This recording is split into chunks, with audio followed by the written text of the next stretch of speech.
ಜೀವನ ಚಕ್ರದಲ್ಲಿ ಸಾಗುವಂಥ ಸಮಯದಲ್ಲಿ ದುಃಖದಿಂದ ನೋವೇ ಹೊರತು ಮನಸ್ಸಿಗೆ ಎಂದೂ ನೆಮ್ಮದಿ ಹೇಳ್ತಕ್ಕಂಥದ್ದು ಸಿಗಲಿಕ್ಕೆ ಸಾಧ್ಯವಿಲ್ಲ. ಹಾಗಾಗಿ ನಾವು ಜೀವನದಲ್ಲಿ ನಗ್ತಾನೆ ಇರಬೇಕು, ಬಿಟ್ಟರೆ ದುಃಖಿಸ್ತಾ ಕೂತ್ಕೊಳ್ಳಬಾರದು.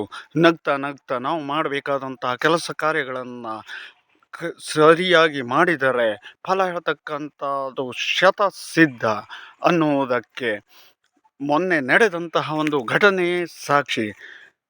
ವಾರಗಟ್ಟಲೆಯಿಂದ ಹಾಗೆ ಬಳಲ್ತಾ ಇರತಕ್ಕಂತಹ ಕಿಡ್ನಿ ಸ್ಟೋನಿನಿಂದ ತಾನು ಪಾಶಿಯನ್ನು ಹಾಕ್ಕೊಳ್ಬೇಕು, ಸತ್ತೇ ಹೋಗಬೇಕು ಅಂತ ಹೇಳುವಂಥ ರೀತಿಯಾದಂಥ ಚಿತ್ರಹಿಂಸೆಯನ್ನು ಅನುಭವಿಸ್ತಾ ಇರ್ತಕ್ಕಂತಹ ವ್ಯಕ್ತಿಯನ್ನು ಕೇವಲ 4 ದಿವಸಗಳ ಒಳಗಾಗಿ ಯಾವ ಒಂದು ಔಷಧಿಯೂ ಕೂಡ ವಿಲ್ಲದೆ ಕೇವಲ ಧರ್ಮ ಚಿಕಿತ್ಸೆಯ ಮೂಲಕವಾಗಿ ಆತನನ್ನು ಸರಿಪಡಿಸಿ ಮತ್ತು ಅಷ್ಟೇ ಅಲ್ಲದೆ ಮೂತ್ರಕೋಶದಲ್ಲಿ ಅಂಟ್ಕೊಂಡೇ ಇರತಕ್ಕಂತಹ ಒಂದು ಕಲ್ಲನ್ನು ಆತನಿಗೆ ಕಣ್ಣಿಗೆ ಕಾಣುವ ರೀತಿಯಲ್ಲಿ ಬಿದ್ದು ಹೋಗುವಂತಹದನ್ನು ಮಾಡಿರ್ತಕ್ಕಂಥ ಶಕ್ತಿ ಈ ದೈವಿಕವಾದಂತಹ ಶಕ್ತಿಯಲ್ಲಿ ಅಡಗಿದೆ.